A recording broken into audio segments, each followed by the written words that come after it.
Hi guys, ये है creatine. सबसे ज़्यादा यूज़ किया जाने वाला और सबसे ज़्यादा पॉपुलर नेचुरल सप्लीमेंट हमारी पूरी फिटनेस इंडस्ट्री में। Welcome back to the channel. मेरा नाम है Manju Sharma, third year MBBS student और एक हाइब्रिड एथलीट। तो आज हम बात करने वाले हैं क्रिएटिन की। क्रिएटिन के बारे में आप सब लोग ये जानते हैं कि क्रिएटिन हमें एनर्जी प्रोवाइड करता है, हमें रिकवरी प्रोवाइड करता है, लेकिन आज भी बहुत सारे ऐसे टॉपिक है, बहुत सारे ऐसे क्वेश्चंस हैं जिनके बारे में आप नहीं जानते हो। तो इसके कितने मिथ्स, कितने फैक्ट्स, इन सभी के बारे में मैं आपको इस वीडियो में बताऊंगा। आपको बस इस वीडियो में ट्यून रहना है and let's start this topic. Creatine naturally हमारे ऑर्गन्स में बनता है, रोज 1 ग्राम पर डे। और क्रिएटिन हमारे ऑर्गन्स में 3 अमाइनो एसिड से मिलकर बना होता है, ग्लाइसिन, आर्जिनिन एंड मेथियोनिन। और ये कौन कौन से ऑर्गन से बनता है? पहला मेन ऑर्गन है लीवर, दूसरा है किडनी और एक स्मॉल अमाउंट में ये पैंक्रियास में बनता है। जितना ये क्रिएटिन बना है उसमें से 95% क्रिएटिन हमारे मसल्स में स्टोर होता है और बचा हुआ 5% हमारे टेस्टिकल्स और ब्रेन और अदर पार्ट्स में स्टोर हो जाता है। जो 95% क्रिएटिन हमारे मसल्स में स्टोर हुआ है उसमें भी वो 60% फोस्फोराइलेटेड फॉर्म में स्टोर होता है और 40% फ्री फॉर्म में। फोस्फोराइलेटेड फॉर्म यानी मतलब कि क्रिएटिन के साथ एक हाईली एनर्जाइज्ड कंपाउंड जुड़ के वो फोस्फोराइल क्रिएटिन बनाता है जो कि वहाँ स्टोर होता है। इस वीडियो में जो क्रिएटिन बात करने वाला हूँ वो है क्रिएटिन मोनोहाइड्रेट। क्रिएटिन मोनोहाइड्रेट ही क्यों? क्योंकि क्रिएटिन मोनोहाइड्रेट सबसे ज़्यादा वाइडली रिसर्च्ड, सबसे ज़्यादा इफेक्टिव, सबसे ज़्यादा अफोर्डेबल और सबसे ज़्यादा हाईली बायो अवेलेबल क्रिएटिन है। लेकिन इसके अलावा भी कई क्रिएटिन होते हैं लेकिन हम उनके बारे में बात नहीं करेंगे। लेकिन जैसे कि उसका एग्जाम्पल है creatine sodium citrate, creatine methyl Easter और भी क्रिएटिन है, हमें उनके ऊपर नहीं जाना है। हमारा जो मेन टॉपिक है वो है क्रिएटिन मोनोहाइड्रेट। अब मैं आपको क्रिएटिन मेटाबॉलिज्म के बारे में बताने वाला हूँ। जैसे ही मैंने क्रिएटिन पिया, क्रिएटिन हमारे स्टमक में जाएगा, स्टमक से वो इंटेस्टाइन में जाएगा, इंटेस्टाइन से वो कुछ सोडियम और क्लोराइड डिपेंडेंट चैनल से वो हमारे ब्लड स्ट्रीम में ट्रांसपोर्ट होगा। वहाँ से वो हमारे सेल्स के अंदर और हमारे ब्रेन के अंदर जो सेल्स होते हैं वहाँ ट्रांसफर होता है, क्रिएटिवन ट्रांसपोर्टर और क्रिएटिव ट्रांसपोर्टर रेस्पेक्टिवली। अब इनका ट्रांसफर सेल के अंदर होना बहुत सारे फैक्टर्स पर डिपेंड करता है। जैसे कि बाहर, सेल के बाहर क्रिएटिन की अमाउंट या कंसंट्रेशन ज़्यादा है और सेल के अंदर कम है तो क्रिएटिन अंदर ट्रांसफर हो जाएगा। अब क्रिएटिन सेल के अंदर जा चुका है तो कुछ क्रिएटिन तो सेल के अंदर रहेगा और कुछ क्रिएटिन सेल के अंदर एक छोटा सा पार्ट होता है, एक ऑर्गेनल होता है जिसे माइटोकॉन्ड्रिया, जो कि power house of the cell होता है, उसके अंदर ट्रांसफर हो जाएगा। अब इनके अंदर एक एंजाइम मिलता है क्रिएटिन काइनेस। क्रिएटिन काइनेस क्या करता है? वो क्रिएटिन को फोस्फोराइल क्रिएटिन में चेंज कर देता है जो कि एक हाईली एनर्जेटिक कंपाउंड होता है। अब जैसे हमें एनर्जी की नीड होती है, क्रिएटिन का मेन फंक्शन ये है, वो फोस्फोराइल क्रिएटिन अपना फोस्फेट ग्रुप वो एडीपी को प्रोवाइड करेगा और एडीपी एटीपी में कन्वर्ट हो जाएगी। एडीपी मतलब एडेनोसिन डाइफॉस्फेट और एटीपी एडेनोसिन ट्राइफॉस्फेट। और ये जो एटीपी है ये एनर्जी करेंसी की तरह काम करेगी, मतलब कि हमें जहाँ भी एनर्जी चाहिए वहाँ एटीपी का यूज होगा। क्रिएटिन का एस्क्रेशन होने का बहुत ही इंटरेस्टिंग प्रोसेस है। क्रिएटिन बिना किसी एंजाइम के, मतलब कि नॉन एंजाइमेटिकली मसल टिश्यूज के अंदर ही क्रिएटिन से क्रिएटिनिन में चेंज हो जाता है। और यह जो क्रिएटिनिन है वो ब्लड के थ्रू किडनी में जाता है और किडनी उसे यूरिन के थ्रू फिल्टर आउट कर देती है। तो ये पूरा मैकेनिज्म था। क्रिएटिन हमारी बॉडी में कैसे अब्जॉर्ब होता है, कैसे सेल में जाता है और कैसे हमारी बॉडी से एक्सक्रीट। अब क्रिएटिन का हमारी जो फिजियोलॉजिकल फंक्शंस है बॉडी के, उनके ऊपर क्या इफेक्ट होता है? फिजियोलॉजिकल फंक्शंस यानी हमारी बॉडी में जो नॉर्मल प्रोसेस होता है। सबसे पहला इफेक्ट क्रिएटिन का एनाएरोबिक एक्सरसाइजेस। एनाएरोबिक एक्सरसाइजेस वह होती है जिसके अंदर हम बहुत कम अमाउंट ऑफ ऑक्सीजन का यूज करते हैं या जिनके अंदर ऑक्सीजन बिल्कुल यूज नहीं होती है। तो जैसे कि क्रिएटिन का जो है न्यूरोमस्कुलर एनहांसिंग इफेक्ट होता है शॉर्ट ड्यूरेशन एक्सरसाइज के, स्पेशली जो कि एक्सप्लोजिव हो, highly explosive exercise, intermittent exercise होती है, जैसे कि weight lifting, plyometric exercises, circuit training, cycling. जिन एक्सरसाइज में स्टार्ट करने के लिए बहुत ज़्यादा हमें एक्सप्लोसिव स्ट्रेंथ की नीड होती है, उन्हीं में क्रिएटिन सबसे ज़्यादा यूजफुल होता है। जैसे कि कोई हम एक्सप्लोसिव वर्कआउट कर रहे हैं जो कि 6 सेकंड का है, उसमें हमें जो एनर्जी की नीड होती है वो हमारी ऑक्सीजन कंज्यूम्पशन से भी बहुत ज़्यादा होती है। तो उस टाइम जो क्रिएटिन होता है वो अपने एडीपी को एटीपी में कन्वर्ट करके ये हाई एनर्जी प्रोवाइड करता है ताकि हम इस एक्सप्लोसिव वर्कआउट को कंटिन्यू कर सके। अब क्रिएटिन का जो दूसरा सबसे इम्पोर्टेंट काम है वो है मसल हाइपरट्रोफी, और यही सबसे ज़्यादा मेन फंक्शन है, सबसे ज़्यादा मेन रीज़न है क्रिएटिन आज इतना वाइडली यूज़ किया जा रहा है। और ये बिल्कुल डेफिनेटली सच है कि क्रिएटिन मसल हाइपरट्रोफी में रिजल्ट करता है। यदि हम क्रिएटिन सप्लीमेंट को अच्छे प्रोटीन इंटेक और एक बहुत ही हाई रेजिस्टेंस ट्रेनिंग साथ साथ अच्छे साथ उसके साथ कार्ब इंटेक करें तो क्रिएटिन हमारे मसल मास को बढ़ाएगा और साथ ही साथ हमारे मसल के क्रॉस सेक्शन एरिया को बढ़ाएगा और उसके अंदर मसल्स के अंदर जो कॉन्ट्रैक्टाइल प्रोटीन होते हैं उनकी भी अमाउंट को बढ़ाएगा। इसका एक रीजन ये बताया जा रहा है क्रिएटिन हमारी मसल्स में इंसुलिन लाइक ग्रोथ फैक्टर को इंक्रीज करता है और वो जो इंसुलिन लाइक ग्रोथ फैक्टर है वह रिजल्ट करता है increased muscle mass of our body. इसका थर्ड इफेक्ट है एरोबिक एक्सरसाइजेस के अंदर, मतलब कि वो एक्सरसाइजेस जिसके अंदर ऑक्सीजन की नीड होती है। एरोबिक एक्सरसाइजेस को आप एंड्योरेंस एक्सरसाइज कंसिडर कर सकते हैं क्योंकि इनके अंदर हमें बहुत ज़्यादा ऑक्सीजन की रेगुलर नीड होती है, वो भी लंबे समय के लिए।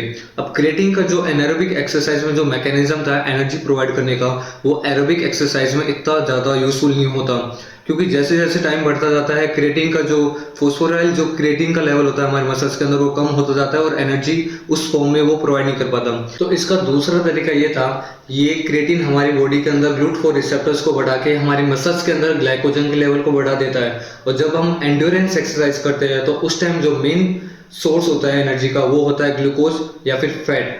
तो इस वजह से हमें लंबे समय तक ग्लूकोज मिलता जाएगा। अगर स्टोर बढ़ेगा क्योंकि क्रिएटिन स्टोर बढ़ाता है ग्लूकोज का, तो ग्लूकोज लंबे समय तक अवेलेबल तो हमें एनर्जी भी लंबे समय तक मिलेगी। इसके साथ इसका एक और तरीका है कि हमें एरोबिक एक्सरसाइज में मदद करता है। हमारी बॉडी के अंदर जब ग्लाइकोलिसिस होता है, मतलब कि ग्लूकोज से जब एनर्जी बनती है उससे हम बोलते हैं ग्लाइकोलिसिस, तो उस दौरान एक कंपाउंड बनता है जिसका नाम है लैक्टिक एसिड। वह लैक्टिक एसिड हमारे मसल्स के अंदर थकान प्रोड्यूस करता है, it is responsible for fatigue. अब क्रिएटिन जो है उस लैक्टिक एसिड को सहन करने के लेवल को बढ़ा देता है, मतलब कि उसकी जो टॉलरेंस कैपेसिटी है बढ़ा देता है। जैसे पहले हमारे इतनी लैक्टिक एसिड बनने पे हमारे मसल्स थक जाती थी, अब इतना लैक्टिक एसिड बनेगा तब उस लेवल की थकान आएगी। अब क्रिएटिन हमें मसल इंजरी से भी बचाता है और अगर इंजरी हो जाती है तो उसकी रिकवरी में भी मदद करता है। अब मसल इंजरी से कैसे प्रिवेंट करता है, एक रिसर्च की गई थी आयरन मैन कॉम्पिटिशन जो कि one of the toughest endurance race है वर्ल्ड के अंदर। उसके अंदर 2 ग्रुप को लिया गया, एक ग्रुप को 5 दिन पहले से क्रिएटिन सप्लीमेंट दिया गया और दूसरे ग्रुप को नहीं दिया गया। तो 5 दिन बाद जब उनका आयरन मैन कॉम्पिटिशन हुआ उसके बाद देखा गया कि जिस ग्रुप को वैसे क्रिएटिन सप्लीमेंट नहीं दिया गया था उसके अंदर जो इंजरी मार्कर्स होते हैं, मतलब कि हमारी बॉडी के अंदर मसल डैमेज होती है तो कुछ एंजाइम्स रिलीज होते हैं, उन्हें बोलते हैं हम इंजरी मार्कर्स। तो जिस ग्रुप को क्रिएटिन नहीं दिया गया था उनके अंदर उसकी अमाउंट ज़्यादा थी एज कम्पेयर टू दूस जिसको हमें क्रिएटिन सप्लीमेंट दिया था। अब ये रिकवरी में कैसे मदद करता है, सबसे पहला और इजी रीज़न है ये हमारे बॉडी के अंदर GLUT4 रिसेप्टर्स बढ़ाता है, ग्लाइकोजन को बढ़ाता है। ग्लाइकोजन ज़्यादा तो एनर्जी ज़्यादा प्रोड्यूस होगी और वहाँ पे रिपेयरमेंट अच्छा से होगा। इसके साथ ही क्रिएटिन रीजनरेटिव रेस्पॉन्स और एनाबॉलिक एनवायरनमेंट को प्रमोट करता है जिसकी वजह से सीवियर मसल इंजरी नहीं हो पाती और हमारी जो रिकवरी होती है वो फास्ट हो जाती है। इसके साथ ही क्रिएटिन के पास एक बहुत ही अच्छी प्रॉपर्टी है, creatine is a strong antioxidant, मतलब कि क्रिएटिन एक एंटीऑक्सीडेंट है तो हमें वो ऑक्सीडेटिव स्ट्रेस से बचाएगा जो कि ट्रेनिंग के दौरान हो सकता है। और इस वजह से creatine also has anti ageing property. हाँ, क्रिएटिन के पास एंटी एजिंग प्रॉपर्टी भी होती है। क्रिएटिन का हमारे दूसरे ऑर्गन्स पे भी इफेक्ट होता है। सबसे पहले हम देखते हैं क्रिएटिन का हमारे ब्रेन के ऊपर क्या इफेक्ट है। क्रिएटिन हमारे ब्रेन की न्यूरोलॉजिकल और कोग्निटिव फंक्शंस को इम्प्रूव करता है। कोग्निटिव फंक्शंस यानी learning, speaking, problem solving, idea create करने की, ये सभी कोग्निटिव फंक्शंस होते हैं।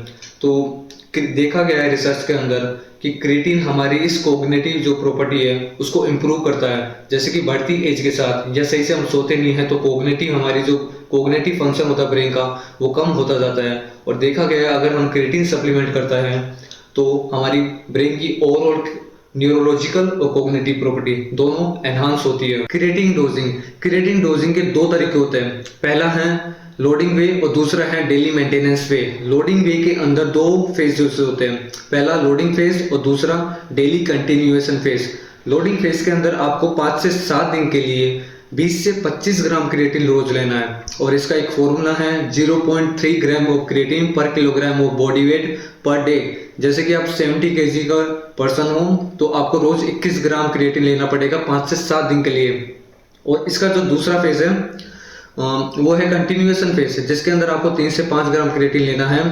आप इसे सालों साल ले सकते हो जब तक आपको यूज करना हो, इसका कोई साइड इफेक्ट नहीं है। अब दूसरा तरीका था डेली मेंटेनेंस वे, जिसके अंदर आपको कोई झंझट नहीं करना, सिर्फ 3 से 5 ग्राम क्रिएटिन रोज लेना है। और क्रिएटिन कब लेना है?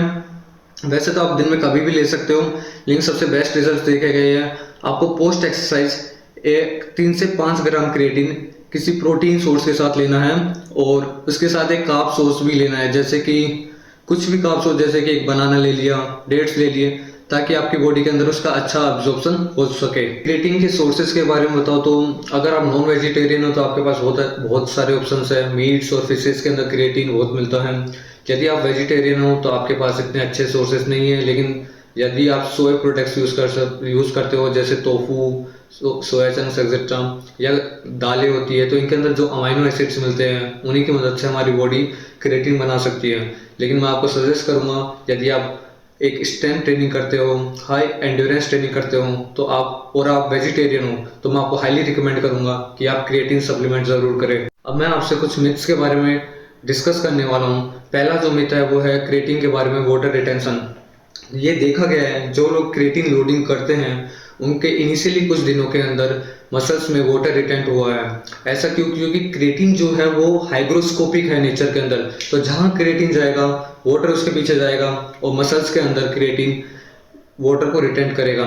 लेकिन इसका फायदा ये है कि जो क्रिएटिन जो है वो वाटर रिटेंट करके मसल्स के अंदर वाटर की अमाउंट बढ़ाएगा, और सेल और वो जो पानी है वो सेल को हाइड्रेट रखेगा, उसको ऑक्सीडेटिव स्ट्रेस से बचाएगा, उसको रिपेयर करने में मदद करेगा, उसको डैमेज होने से बचाएगा।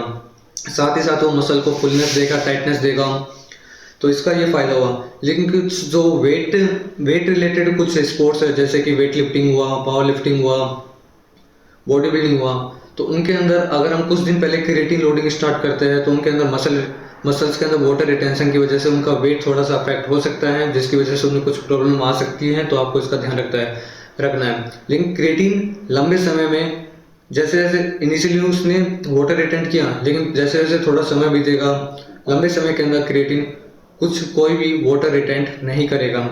अब दूसरा है, क्या क्रिएटिन किडनी डैमेज करता है? ये बिल्कुल मिथ है, क्रिएटिन किडनी डैमेज नहीं करता। यदि हम रिकमेंडेड जो अमाउंट बताई गई है 3 से 5 ग्राम वो लेते हैं और अच्छे से पानी पीते हैं तो क्रिएटिन किडनी डैमेज नहीं करेगा। क्या क्रिएटिन एनाबॉलिक स्टीरॉयड है? एनाबॉलिक स्टीरॉयड का काम होता है हमारे मसल की स्ट्रेंथ बढ़ाना और हमारे मसल्स की साइज बढ़ाना, और क्रिएटिन भी अल्टीमेटली हमारी मसल की साइज बढ़ा रहा है, स्ट्रेंथ बढ़ा रहा है। लेकिन इसका मतलब ये नहीं है कि क्रिएटिन और एनाबॉलिक स्टीरॉयड सेम है। क्रिएटिन और एनाबॉलिक स्टीरॉयड का आउटकम सेम है, लेकिन तरीका पूरा अलग है। तो इसका मतलब क्रिएटिन एनाबॉलिक स्टीरॉयड बिल्कुल नहीं है। आप क्रिएटिन को सेफली कंज्यूम कर सकते हो। क्या क्रिएटिन हमारे बालों का झड़ने का कारण है? नहीं।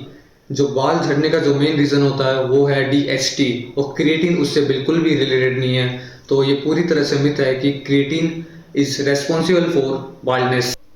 अगला मिथ है, क्या क्रिएटिन मसल क्रैम्प करता है, डिहाइड्रेशन करता है? तो ये पूरी तरह से मिथ है, और ये देखा गया है जो लोग क्रिएटिन यूज करते हैं उनके अंदर मसल क्रैम्प का रिस्क 60% तक रिड्यूस कर दिया गया है क्रिएटिन के द्वारा। इस लोडिंग फेज रिक्वायर्ड? तो इसका आंसर है नहीं। क्रिएटिन की लोडिंग फेज की बिल्कुल जरूरत नहीं है। आप नॉर्मली रोज 3 से 5 ग्राम ऑफ क्रिएटिन, जो कि रिकमेंडेड वैल्यू है, उसे नॉर्मली इंटेक कर सकते हैं। क्रिएटिन लॉन्ग टर्म में सेम वही इफेक्ट देगा जो कि एक लोडिंग फेज के बाद देता है, तो इसकी बिल्कुल जरूरत नहीं है। इस creatine useful for females also? हाँ, क्रिएटिन उतना ही यूजफुल है फीमेल्स के लिए भी जितना भी मेल्स के लिए भी, और उन्हें भी जो अमाउंट यूज करनी है 3 to 5 ग्राम पर डे। इसके साथ ही हम क्रिएटिन को रेजिस्टेंस ट्रेनिंग के अलावा बहुत सारी ट्रेनिंग में भी यूज कर सकते हैं, बहुत सारे स्पोर्ट्स में ट्रेन कर सकते हैं। सिर्फ और सिर्फ पावर लिफ्टिंग, बॉडी बिल्डिंग जैसे सोच के लिए उनकी तैयारी करें, उन्हीं के लिए नहीं। जो एंड्योरेंस रेस करते हैं, कोई भी स्पोर्ट्स खेलते हैं जिसके अंदर बहुत ज़्यादा फिजिकल एक्टिविटी इन्वॉल्व होती है, वो सभी इस क्रिएटिन का यूज़ कर सकते हैं। तो बस यही सब था क्रिएटिन के बारे में। मैंने आपको जितनी डिटेल हो सकती थी वो मैक्सिमम प्रोवाइड करने की कोशिश की है। तो अगली वीडियो में मैं आपको और भी ऐसे इंटरेस्टिंग फैक्ट्स बताता रहूँगा, ऐसे प्रोडक्ट्स के बारे में, अलग अलग जो कंपाउंड्स होते हैं। तो बस stay tuned, stay fit, stay motivated.